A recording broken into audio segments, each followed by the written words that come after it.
Hey guys, welcome back to Lovin Dubai show. It is Monday morning and we kicked off the show talking about all of the incredible relief packages that were packed this weekend for Gaza. Dubai came together as a whole just to show the community spirit in a very difficult time.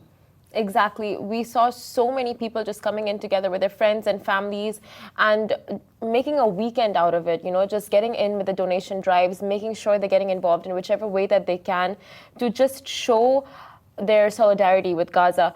And apart from that, Emirates is also cancelling upcoming events because of the regional tensions that are ongoing at the moment. There were other events postponed. Sean, Paul, T.I., Macklemore, as the community just kind of readjusts to, the really tragic events that we're seeing unfold before our eyes. In other news, we talked about the rain and how Dubai has enhanced residential area road infrastructure and drainage. Later on in the show, please stay tuned because Naila Kiani joined us. She is an inspirational supermom. She has summited 7 summits in 7 months and she's not stopping there. Good morning, Dubai. Welcome back to the Lovin Dubai show, where we go through the top trending stories that everyone across the country is talking about. The weather, the cyclone Tej is coming close. We're also going to be talking about thousands of volunteers in Dubai rallied together to pack relief packages for Gaza. We'll also be talking about Emirates cancelling upcoming events. Ed Sheeran coming to Dubai. And Dubai enhances residential area roads, infrastructure and drainage. And later on in the show, we're going to be joined by the incredible Naila Kiani, who sets a new record for 7 summits in 7 months. She's a mum of 2. She is from Pakistan but lives in Dubai, and her story is amazing, so we cannot wait to have her on the show. Quickly, we just posted about Cyclone Tej, which is hitting eastern and southern parts of the UAE. So I just want to point out that it's not expected to hit Dubai. So Dubai residents, do not fear, the rain is not coming. I'm sorry, Simran, it's not going to rain in Dubai as far as I know. Other parts of the country. So they've declared a 2-day holiday for public and private sectors in Oman. That is not the reason that I was asking for the cyclone. I was not asking for the cyclone. It was just like, it would be nice to have some rain. But as we get into the winter months, we can expect rains, showers, and cloud seeding initiatives and all of that for Dubai. But yeah, Oman, 2-day holiday for them. Can we just get a quick audience poll here? Do you really like the rain? See, if I were staying in a place like London, right, I would be like, enough. Ireland, enough. Yes. Put a roof on her, please. Make it stop. But when you stay in a place like Dubai and it's like sunny 365 days of the year, you just want a bit of rain, a bit of cloudiness, a little bit of gloom, and gray skies to catch the feels. I think it's a clear difference between Dubai kid born and raised, and someone who lives here because of the good weather, and many other reasons. But sunshine in the morning is something that I think it's such a blessing. I love it. You're right. You cannot complain about a sunny side up. Sunny side up. No, you cannot. Well, Cyclone Tej, it is indirectly impacting the UAE, mainly eastern parts of the country. So the Al Dafa region, Sharjah, is experiencing heavy rain and hail. If you see the videos that we've just posted on our Lovin Dubai feed, please don't leave the show. Check it after. It is quite a marked difference to what we have here in Dubai. So I don't think we're going to be expecting rain in Dubai. But just as a side note, if you are in one of the other Emirates, it might hit you. Exactly, and the weekend was jam-packed with a whole bunch of activities going on, from festive celebrations to you guys going out and donating. So we'll jump into our first story, which is thousands of volunteers in Dubai rallied together to pack relief packages for Gaza. So on Saturday, October 21st, thousands of volunteers rallied together in the city to pack relief packages for the people in Gaza, in line with Emirates Red Crescent's Tarahum for Gaza initiative. People gathered at Qalaat Alremaal Events in Dubai to prepare more than 7,500 relief packages. In coordination with the World Food Programme, they are sending the relief packages to Egypt to enter Palestine through the Rafa crossing. Last week, the Emirates Red Crescent initiated this campaign to express solidarity with Palestinians suffering from the ongoing conflict. Moreover, the campaign aims to alleviate the suffering of the most vulnerable groups. These groups include more than 1 million children who constitute more than half of Gaza Strip's population.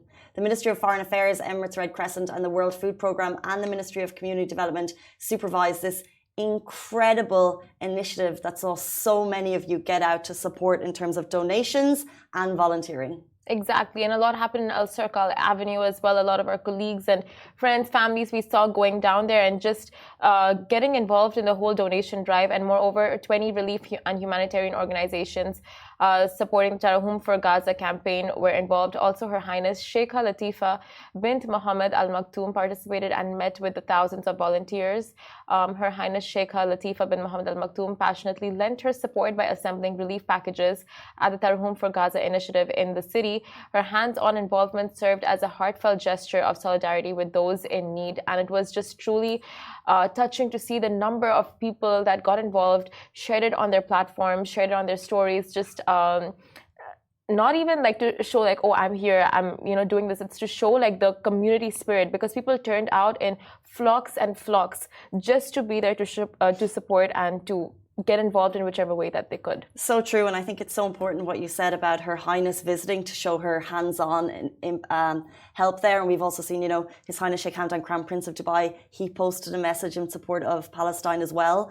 And if you missed it and you'd like to take part, you still can. Al Circle Warehouse 1, they're accepting donations for the next 10 days. Over the weekend, some of the things that they wanted to highlight is don't bring in dirty clothes, bring in clean, new clothes, and Emirates Red Crescent are only accepting new clothes. You can bring in, hygiene packs, winter packs, anything that you think might be beneficial. They don't accept medicines. Just some of the things I spotted over the weekend. But also, if you cannot make it there, donating online takes 2 seconds, literally. Okay, not literally, but it's a very quick process. You can use Apple Pay. Just head on to Emirates Red Crescent and they have that code that you can scan. Scan the QR code, it brings you there. They go from minimum, I think 5 or 10 dirham to whatever you want. And if you just think about whatever you spent over the weekend, if you put that to Palestine, how much more impact it would have. So do think about it if you can, and if you're not able to make it down to any of the volunteer warehouses. 100%. And like we saw over the weekend, the Rafa border opened and we saw all these trucks filled with relief packages going, and it was just an amazing sight to see, because that's what everyone was asking for, like the world was asking for the longest time, for these borders to open up, and it happened over the weekend. It was just true, but I think the real scary thing is the amount of trucks going in comparison to before they close the borders is a lot less. Yeah. And the need requirement is a lot more. True. And what's going in, things like fuel aren't going in, things that people really need. So although some aid is getting in there, obviously the question mark is still going is the aid getting in? And that's the question that you're asking every time. But what else can we do? All we can do is pack the trucks. Hopefully people in power will come to some sense and allow the aid to get through, and that's all that you can just hope and pray. Exactly, but it's like a % of relief, just seeing those trucks going inside. But like you said, so much more can be done, and you hope for so much more to be done. But we will jump into our next story about what's happening locally. So Emaar has cancelled upcoming events due to the current global situation in Palestine and ongoing challenges faced by our global community. So basically recognising that we are a global community, Emaar is cancelling community events and festivities. The property developer shared a notice with its residents this weekend. It read, due to the current global situation in Palestine and the ongoing challenges faced by our global community, we have decided to cancel the upcoming community events until further notice. The statement continued, we understand that our community events are cherished occasions for many, especially our younger residents, and this decision was not taken lightly. Our thoughts are with those who are affected by the recent events, and we stand in solidarity with them during these difficult times. They finished the statement by saying, we apologise for any inconvenience this cancellation may cause, and we appreciate your understanding and cooperation during these extraordinary circumstances. Along with that, we got the news that Sean Paul, T.I., Macklemore, they're the big events that are coming up in the next 2 weeks. They have also cancelled. Macklemore actually posted supporting Palestine, which, in the US, it's a really kind of big post to make, but he did that and he's cancelled his concert here. Postponed. He's postponed his concert. And I saw a big conversation about Emaar cancelling community events in a Facebook group. But I think on the whole, people who are I think people really do appreciate the respect being shown to something that's so difficult. Yeah. I mean, circumstances like this, right, you just don't know how to go about it because you have so much emotions inside of you, seeing what's happening, knowing what's happening around the world. You anyway feel so privileged to be going about your day-to-day life. And then when you go for an event during these times, or when you go out celebrating, when you go out just having a good time, somewhere you feel guilty, somewhere you feel like it's not right, but then you don't know how much to, like, you need a moment to disconnect. But like times like this, Emar has taken a stand and they're just like, we will cancel the events, or we're going to postpone, because it's a hard time for everyone. Because when events are there, you just, as hard as it sounds, like, you still want to go, you still want to disengage from reality and like attend those things. So I don't know, in a way it's very welcome, this move. Yeah, I think in general, it definitely brought up a debate. I think, with Halloween coming up and stuff like that, people were like, yeah, but what about the kids? But I think overall, as a mark of respect for something that we haven't seen, and that is such a shadow over the community, in the majority actually really does support the move. And like you said, the events are being postponed. So hopefully, when we reach a ceasefire, hopefully in the not too distant future, we can look back at the community kind of returning to normality. But until now, we have to just realize that the community is not normal. Yeah. What's happening now isn't normal. And it's a situation that we all probably are facing together. And actually, Emar highlighting that, I'm sure people, the people who appreciate it appreciate more than the people who don't, Yeah, it's really nice for the community to stand up together and say, actually, look, this is a really challenging time for everyone. So maybe we should take a step back from all the usual stuff that's happening and mark it. Yeah, I think it's like making the decision for the people. And I think sometimes these kind of things are just required. Like, it sounds so privileged to even be saying this, like, instead of you going like, I'm not going to attend the concert or the event, or like, oh, my friend's birthday is coming up, we're not going to celebrate, like, we want to do this to celebrate. But then now it's like the city is standing in solidarity and going like, no, we're not going to have these major celebratory events at the moment, like you said, because of the, like everything that's going on in Gaza and Palestine right now. So welcome move, like we said, and conflicting feelings will always be there for anything that the government or the city or like you personally choose to do. Speaking of, and this is flipping the conversation, because actually Ed Sheeran announced over the weekend that he's coming to Dubai, and that was met with some people questioning the move with what's going on. However, it is big news on the concert front. After he was here back in 2017, Ed Sheeran announced he's coming back with his Mathematics tour in 2024. However, the way he announced it, it wasn't a big I'm coming to the Middle East announcement. It was, I've kickstarted my world tour. I'm going to be in Asia. I'm going to be back in Europe in summer. So it was kind of a world tour announcement. And then when you went onto his website, you could see that Dubai was also there, which for fans, this is huge. So Ed Sheeran did post a video saying he's starting his tour in Asia, and then in the summer it'll hit Europe, like AC mentioned, and hitting some places he'd never been before, and also some old places as like as part of his previous tours. So I mean, of course, Ed Sheeran, we're all fans, relate to his music. It's a very exciting time for like die-hard Ed Sheeran fans, knowing that he's coming, that Dubai is on his list of places. I think Dubai, Bahrain. And then I didn't see the full rundown. But yeah, Ed Sheeran coming is big news. I think because he said 2024, we expect it could be January. We could guess at venues, but yeah, let's see. So let's jump into our next story. We were talking at the beginning of the show about Cyclone Tej indirectly impacting the country. Now, if it did come to Dubai, what would that mean? It would mean floods. Heaps of rain, floods. However, Dubai is on the ball once again, proactively ensuring life is easier for residents. Exactly. So we've had so many situations where we had like rains hitting the city and there were floods in many areas. So just know that the city is having that under control, with Dubai enhancing residential area road infrastructure and drainage. So RTA Dubai is enhancing road infrastructure, street lighting and drainage in certain residential areas in the city. Also, this project is in response to directives of His Highness Sheikh Mohammed bin Rashid Al Maktoum and the instructions of His Highness Sheikh Hamdan bin Mohammed bin Rashid Al Maktoum. The RTA completed 72% of construction in 4 different residential areas in Dubai. They completed construction in Margham, Lebab, Al-Lisali and Hatta with a total distance of 38 kilometers.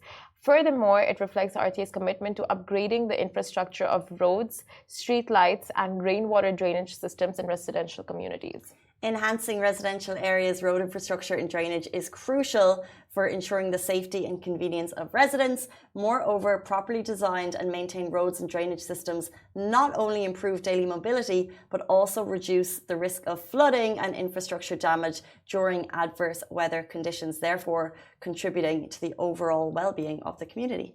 You know, like 10 to 14 years ago, I would say, like when I was staying in Gaza, behind my house, there was this big area where they were just like digging and there was maintenance going on for the longest time. And I was asking my building security, like, what exactly is going on there? And he's just like, oh, they're building a underground tram. Which wasn't the case. It was now, you know, after years, you kind of realize like these random bits of construction going on around the city. It's basically to enhance drainage and to, you know, like to help with like adverse weather conditions when it happens, to make sure like everything is in place. But it was just so funny, like now that I think about it, because people see it and go like, oh, are they building something here? Are they, you know what I mean? Yeah, and then he told you trams. Like, 5 years later, penny drops. That would happen when you're younger. Someone tells you something, and then a few years later, you're thinking, "Huh, I don't know if that was quite the case." But interesting about I never really thought about that. The little pockets of construction is if they're helping with drainage, because one of the things that does happen is I remember when I was teaching and when there was really, really heavy rain. You know, we'd have to send the kids home at 11 a.m. which was great. No, we'd have to, because the roads would flood, and we were concerned about the school buses getting through, and even the schools themselves didn't have the correct drainage system. So it is something that you do need to look at, especially when a couple of times a year we do get heavy rainfall. Oh my God, picturing you as a teacher and like sending the little kids on bodyboards to their cars. That's what I was envisioning. No, we carried them because it was like a foot of rain flooding in the entire kind of courtyard. Yeah. And we had to get them to the buses. They were loving life. They literally, because they don't see rain all the time, and they had their like nice coats and boots that they get to here once a year. They're like, Miss, it's wet, wet. So we picked them up and carried them over to the buses. Luckily, they all got home safe. And it's just it would be like in Ireland, because it rains there a lot, but never snows. So in Ireland, if you get a snow day once a year, school might be cancelled and you'd be really excited to be outside. It's the same here when it rains. Not so much, but yes. Honestly, you can't complain when you're a kid in the UAE and it's raining and your teachers are picking you up. That was one time, but yeah. That is so cute, just envisioning that. Like, imagine videos of like teachers like just picking up little kids and dropping their school buses. Oh, could you imagine? But there's 30 kids in a class and there's you and a helper, and there's 8 classes in one corridor, and you're all trying to get one. Did you ever lift 2 kids at once? No, that would be so cute. You're trying to get them all. Anyway, rain in Dubai. As we said, hopefully not going to see it here. Our favorite topic ever. Rain. Send us videos.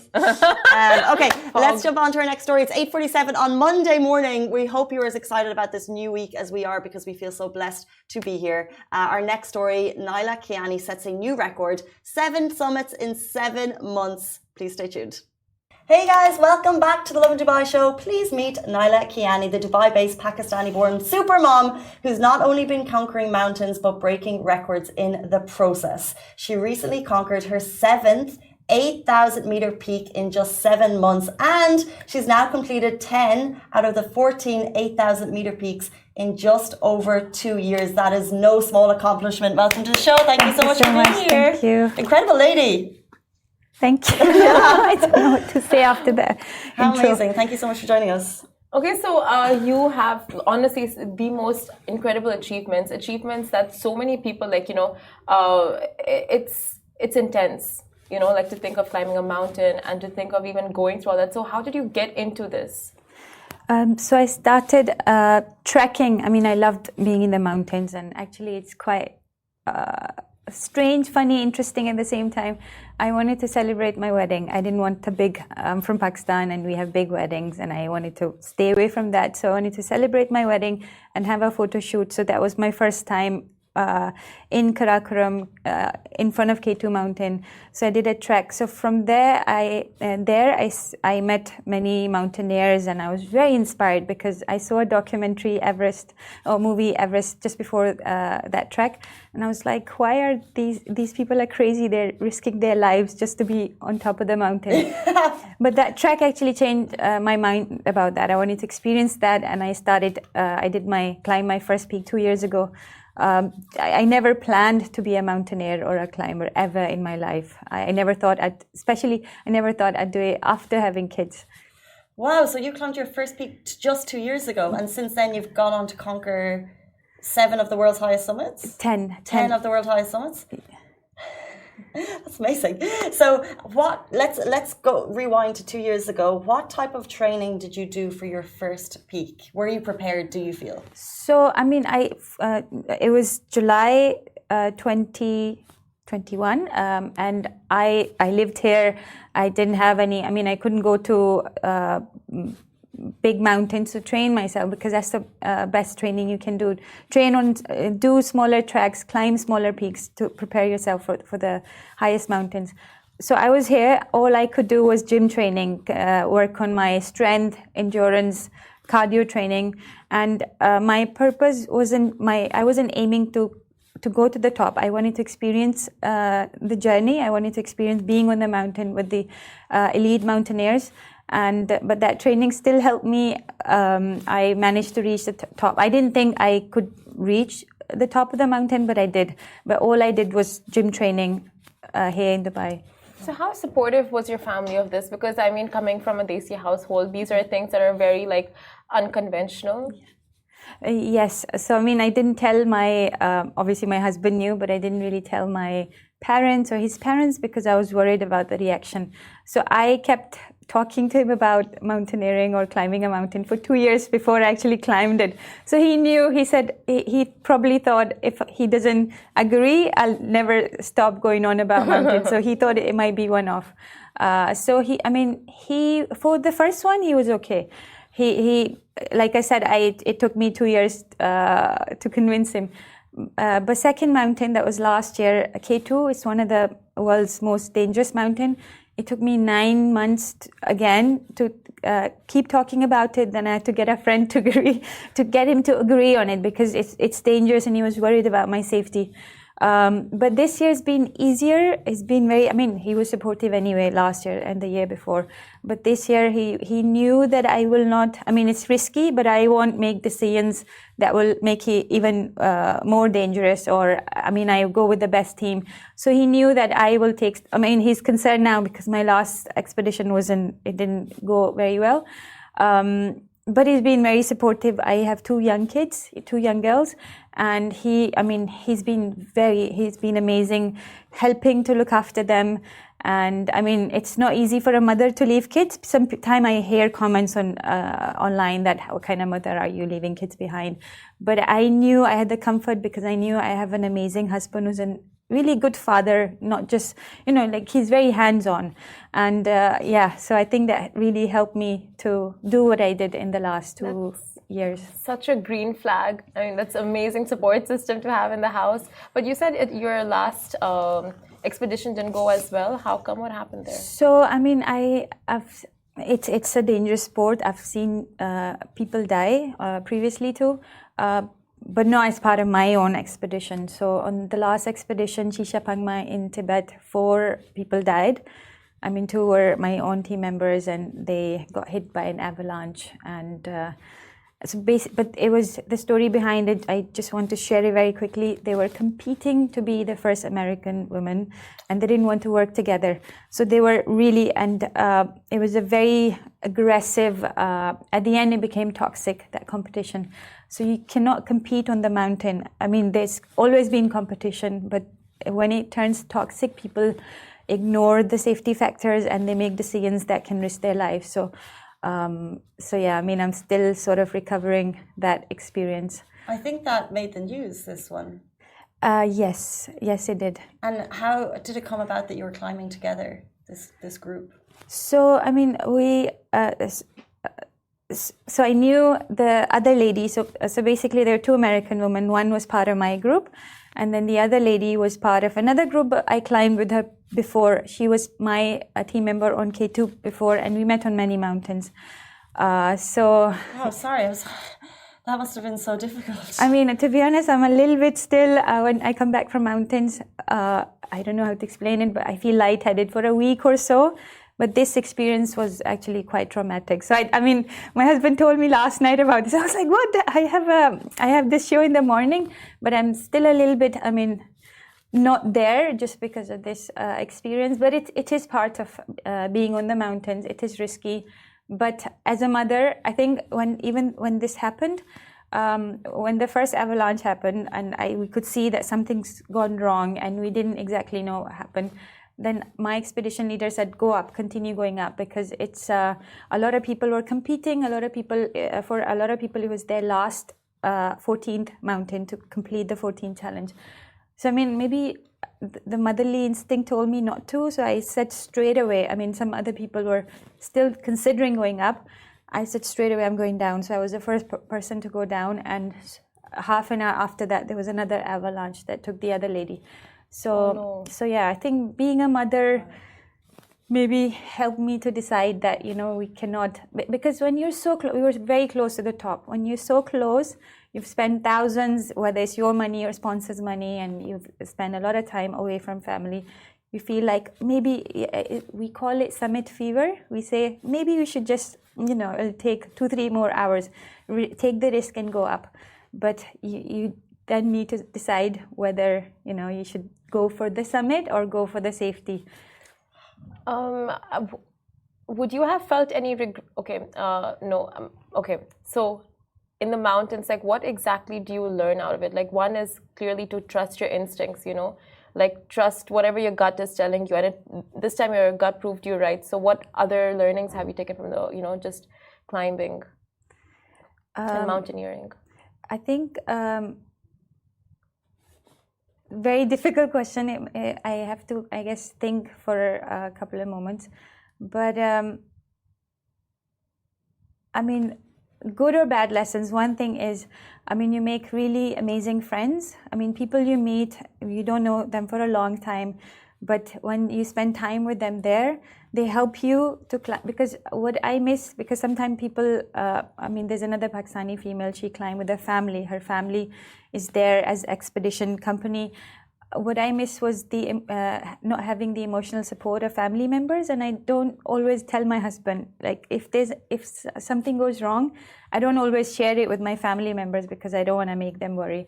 But the connections you make there, sometimes sometimes people for a very short amount of time, but they really help you overcome that emotional, or sort of cover that emotional gap that you feel over there in the mountains. I think that's my biggest, that's something that really helped me on the mountains. And I think apart from that, I can't think of anything else. Is there anything you would tell your children, like from your experiences up there, like anything you've learned, like that you can use in life as well, that you would pass on to your kids? My mind's still blank. But one thing, I think keep going, because I had a lot of challenges moving away from this traumatic experience. I had a lot of challenges when it came to continue climbing, or just climbing, or being away from small kids, being from a Desi background also.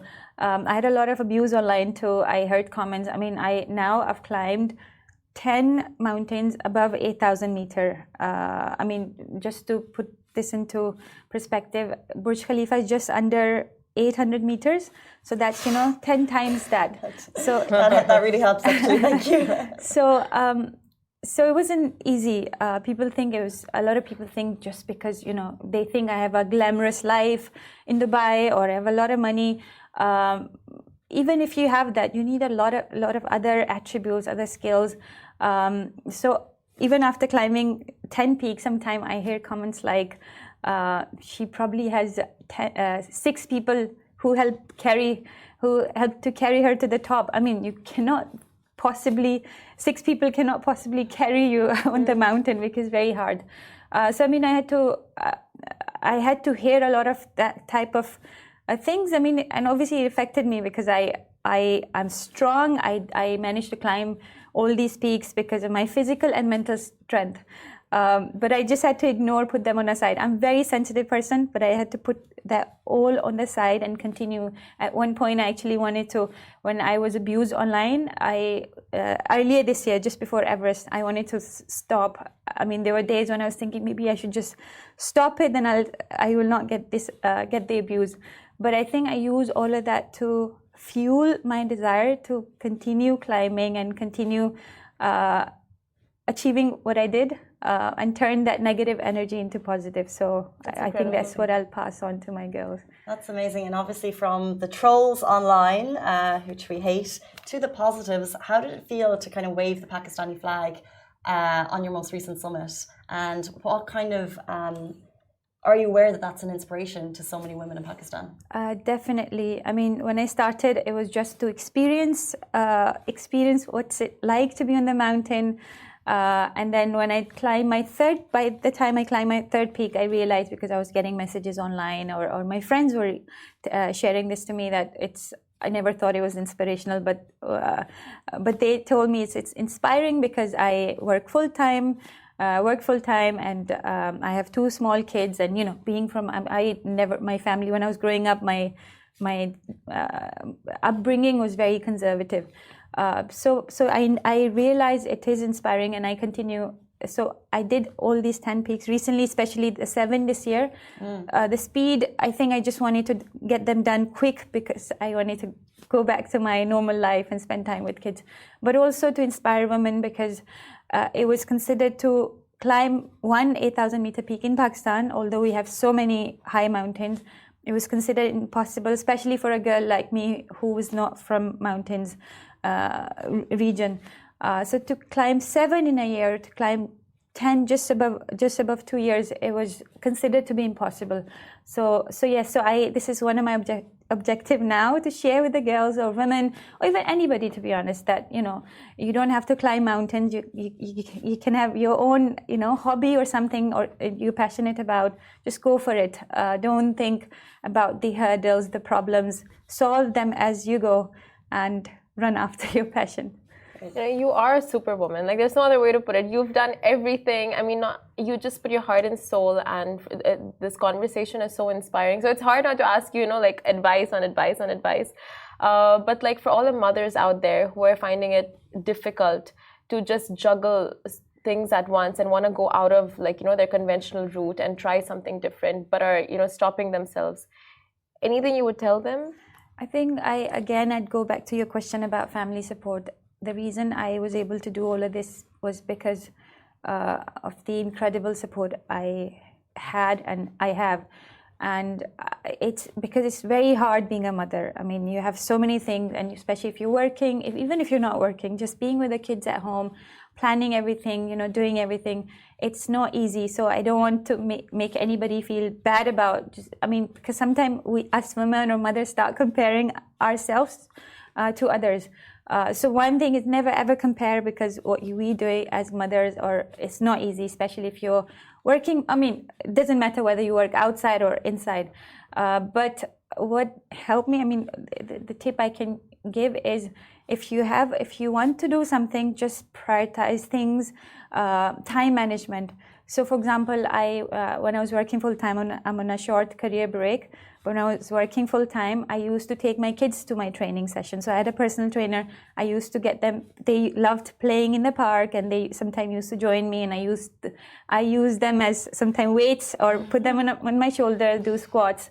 So I took them to my training sessions, and I try to work from home. I know everybody doesn't have that luxury, but I did lots of things where I was not spending time away from the kids too. So working from home, at least I could see them. Taking them to the training session, organized training session, either during the lunch break, so I'm not really spending time before or after work. So there are things you can do, but you need to have support around you too. So that is I will really emphasize on that. It's very hard for mothers to do things without support from people around them. No doubt. Speaking of support, we've spoken to a number of mountaineers, and they say one of the key challenges to summiting many peaks is financial. and many of them look for sponsors to reach the bigger peaks. Do you have sponsors supporting you? So I was lucky. I have a very good sponsor who sponsored, out of 10, they sponsored 8 of my peaks. It's not easy to find a sponsor. I mean, I tried, even after doing 10, I tried reaching out to others because I still need to find sponsor for the remaining 4 now. I mean, because last one was successful, so I have to do it. I still have to do that.